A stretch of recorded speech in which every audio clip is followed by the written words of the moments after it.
6 जुलाई को ईरान द्वारा 3 जहाजों पर हुए हमलों को लेकर डोनाल्ड ट्रंप बहुत गुस्से में हैं। अभी तक वो ये मानते रहे कि ईरान के साथ भले ही छोटी मोटी लड़ाइयां चल रही हैं, लेकिन आखिर में दोनों देश सीज फायर चाहते हैं और इसके लिए बातचीत भी चल रही है। लेकिन ईरान द्वारा हालिया हमले के बाद डोनाल्ड ट्रंप की ये सोच बदल गई। अमेरिकी राष्ट्रपति ने ईरान को धमकी दे दी कि अगर वो एक हमला करेगा तो उस पर 20 हमले किए जाएंगे।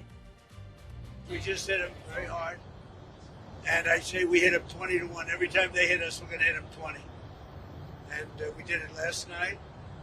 They did a little something today, but it was really retribution for last night. They hit actually 3 boats, not 2. And when they hit, we hit back much harder. Another way of doing it. We have many ways we can win, but we've already won militarily. They have very little left, and they want to make a deal so badly. They called a little while ago. They want to make a deal so badly. I just don't know if they're worthy of making a deal. I don't know that they're going to honor the deal. That's the problem. Because they're sort of crazy, to be honest with you. They're sort of crazy. They're a little bit out of control, but they want to make a deal. Badly. Experts को लगता है कि Donald Trump के इस बयान के 2 मतलब हैं। पहला ये कि वो ईरान पर दबाव बना रहे हैं और जल्द ही पलट जाएंगे। दूसरा ये कि ईरान के सीज फायर पर वो होपलेस हो चुके हैं और उन्हें लगने लगा है कि ईरान सीज फायर या न्यूक्लियर हथियारों की होड़ छोड़ने को लेकर सीरियस नहीं है। अमेरिकी अखबार वॉल स्ट्रीट जर्नल ने भी ईरान वॉर सीजन 2 की एक इनसाइड स्टोरी बताई है। इसमें बताया है कि एमओयू साइन होने के 2 हफ्ते बाद ही ईरान की ओर से हमले किए जाने की खबर ने डोनाल्ड ट्रंप का भरोसा तोड़ दिया। वॉल स्ट्रीट जर्नल के अनुसार ईरान पर हुए ताजा हमलों की पटकथा 6 जुलाई की शाम को लिखी गई थी। उस वक्त डोनाल्ड ट्रंप तुर्की निकलने की प्लानिंग कर रहे थे, क्योंकि 7 और 8 जुलाई को नेटो की बैठक थी। इसी दौरान अमेरिकी विदेश मंत्री मार्को रूबियो और रक्षा मंत्री पीट हेग्सेथ अचानक ओवल ऑफिस पहुंच गए। उन्होंने डोनाल्ड ट्रंप से बात की और ईरान के नए हमलों के बारे में बताया। अब 6 जुलाई को ही ईरान ने स्ट्रेट ऑफ हॉर्मूज से गुजर रहे 3 जहाजों पर हमला किया था। ईरान ने जहाजों पर हमले के लिए एंटी शिप क्रूज मिसाइल और आत्मघाती ड्रोन्स का इस्तेमाल किया था। मार्को रूबियो और पीट हेग्सेथ ने ट्रंप को बताया कि जिन जहाजों पर ये हमले किए गए वो जहाज स्ट्रेट ऑफ हॉर्मूज के दक्षिणी रूट का इस्तेमाल कर रहे थे। ये समुद्री रूट ओमान के समुद्री क्षेत्र से होकर गुजरता है। पिछले काफी समय से अमेरिकी सेना ओमान के तटीय सीमा वाले इसी रूट से जहाजों को सुरक्षा देते हुए हॉर्मूज पार करवा रही थी। इस रूट से उन्हीं जहाजों को ले जाया जा रहा था जिनके पास ईरान की अनुमति नहीं थी। ये ईरान की आधिकारिक सीमा नहीं है, इसीलिए तकनीकी रूप से ईरान इसमें दखल नहीं देता था। लेकिन तनाव बढ़ने के बाद से ईरान ने इस हिस्से से गुजरने वाले जहाजों पर भी हमले शुरू कर दिए थे। इसी वजह से डोनाल्ड ट्रंप ईरान के हमले से गुस्से में आ गए। उनका मानना था कि सीज फायर के बाद ईरान को दूसरे देश की सीमा से गुजर रहे जहाजों पर हमला नहीं करना चाहिए। यही वजह थी कि उन्होंने सीज फायर को लेकर कहा कि उन्हें लगता है कि अब यह खत्म हो चुका है। वॉल स्ट्रीट जर्नल के अनुसार ईरान पर हमले से पहले डोनाल्ड ट्रंप ने मार्को रूबियो और पीट हेग्सेथ से एक सवाल पूछा था कि क्या उन्हें लगता है कि ईरान सीज फायर को लेकर सीरियस है। इस सवाल के बाद काफी देर तक तीनों के बीच बातचीत हुई और कुछ अन्य अधिकारियों को भी इसमें शामिल किया गया। आखिर में डोनाल्ड ट्रंप इस निष्कर्ष पर पहुंचे कि ईरान सीज फायर को लेकर गंभीर नहीं है। ईरान के हमले ने डोनाल्ड ट्रंप को बड़ा झटका दिया।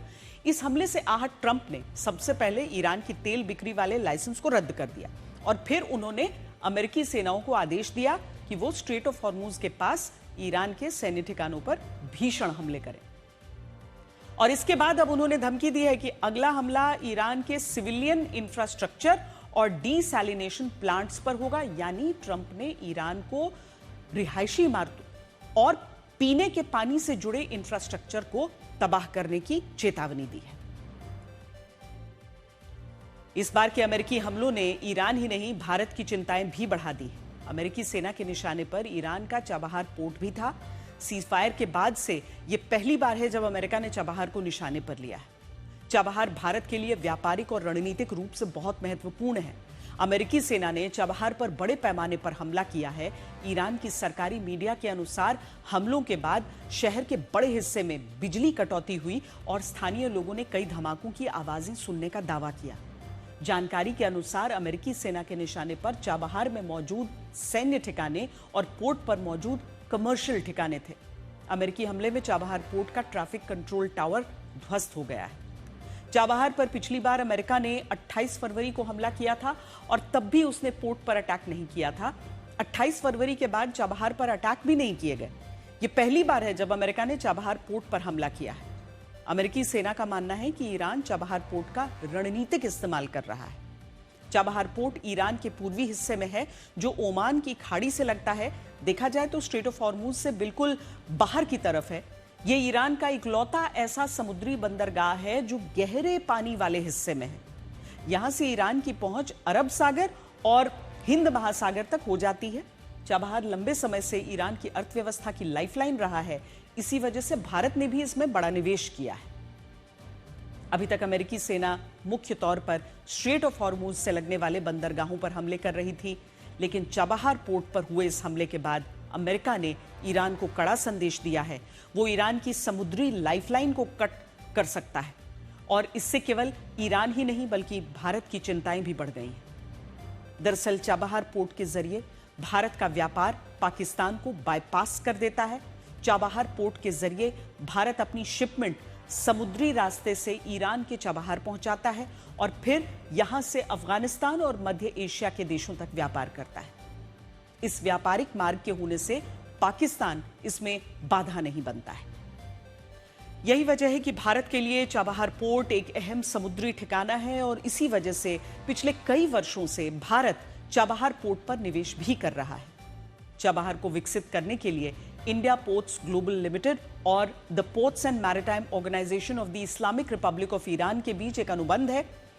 इसके तहत भारत और ईरान मिलकर चाबहार पोर्ट के शाहिद बेहेश्ती टर्मिनल को विकसित और इस्तेमाल कर रहे हैं। इसके तहत भारत अब तक 1146 करोड़ रुपए खर्च कर चुका है। भारत ने चाबहार पोर्ट के विकास के लिए ईरान को 2387 करोड़ रुपए का कर्ज देने की बात भी कही है। चाबहार पोर्ट के लिए भारत और ईरान का गठबंधन चीन और पाकिस्तान के गठबंधन का जवाब माना जाता है। चीन ने पाकिस्तान के ग्वादर पोर्ट को विकसित करने का जिम्मा उठाया। ग्वादर पोर्ट चाइना के सीपैक का हिस्सा है।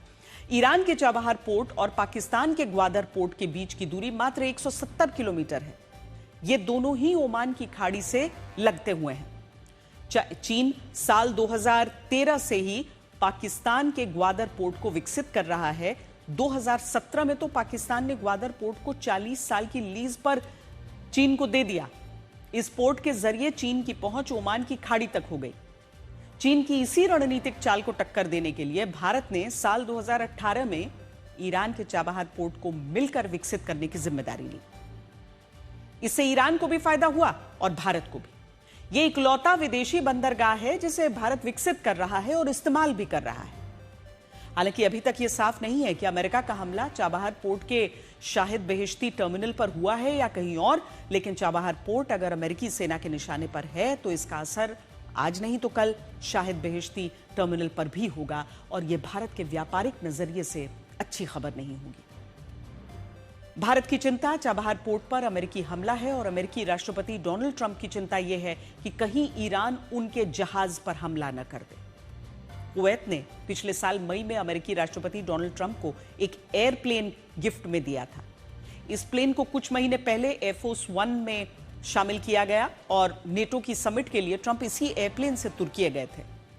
लेकिन जब डोनाल्ड ट्रंप को तुर्की से इंग्लैंड के लिए रवाना होना था तो उन्हें इस प्लेन से नहीं ले जाया गया, बल्कि सीक्रेट सर्विस की टीम डोनाल्ड ट्रंप को पुराने वाले एयरफोर्स 1 जहाज से लेकर यूके गई। इस बदलाव को लेकर कई तरह के सवाल उठने लगे। यह बदलाव एक ऐसे वक्त में किया गया जब अमेरिका ने ईरान पर बड़ा हमला किया था और एक साथ 80 ठिकानों पर हमला किया था।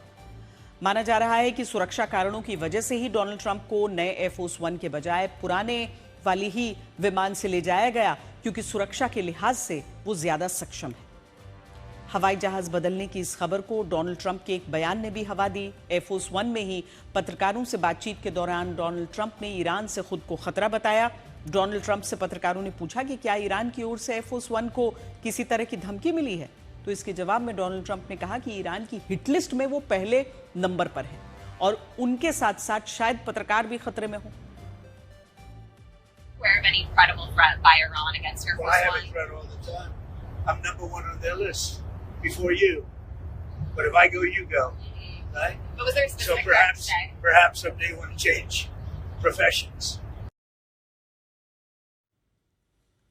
हालांकि CNN ने अपनी एक रिपोर्ट में ट्रंप के हवाले से बताया कि जहाज को बदलने की वजह सुरक्षा चिंताएं नहीं थी और किसी तरह की तकनीकी खराबी भी नहीं थी, लेकिन यह भी सच है कि ईरान के साथ तनाव बढ़ने के बीच अचानक से अमेरिकी राष्ट्रपति का जहाज बदलना सामान्य बात तो नहीं थी।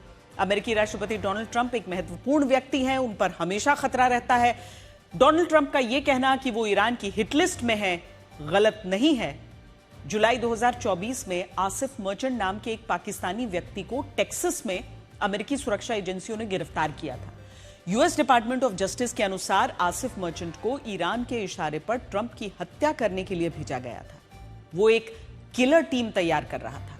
मार्च 2026 में आसिफ को हत्या की साजिश का दोषी ठहराया गया। नवंबर 2024 में यूएस डिपार्टमेंट ऑफ जस्टिस ने ट्रंप की हत्या से जुड़ी एक बड़ी साजिश का खुलासा किया। इस साजिश में फरहाद शाकेरी नाम के एक व्यक्ति का नाम सामने आया, जो एक ईरानी अधिकारी के संपर्क में था। यूएस डिपार्टमेंट ऑफ जस्टिस के अनुसार फरहाद को ट्रंप की निगरानी करने और चुनाव से पहले उनकी हत्या करने का निर्देश दिया गया था। हालांकि फरहाद अमेरिकी एजेंसियों की गिरफ्त में नहीं आया। जुलाई 2025 में ईरान के पूर्व सुप्रीम लीडर अली खामेनेई के सलाहकार मोहम्मद जवाद लारिजानी ने ट्रंप को धमकी दी थी कि अगर ट्रंप ने ऐसा वैसा कुछ किया तो वो अपने बीच रिजॉर्ट पर सन बाथ नहीं ले पाएंगे, क्योंकि जिस दिन वो ऐसा करेंगे उसी दिन एक ड्रोन सीधे उनकी नाभि पर हमला करेगा। हालांकि लारिजानी ईरान युद्ध के दौरान अमेरिकी हमलों में मारे जा चुके हैं, लेकिन एक बात साफ है कि डोनाल्ड ट्रंप गलत नहीं कह रहे हैं। वो ईरान की हिट लिस्ट में टॉप पर हैं और शायद इसीलिए सीक्रेट एजेंसियां उनकी सुरक्षा से जुड़ी किसी भी टिप को नजरअंदाज नहीं करती।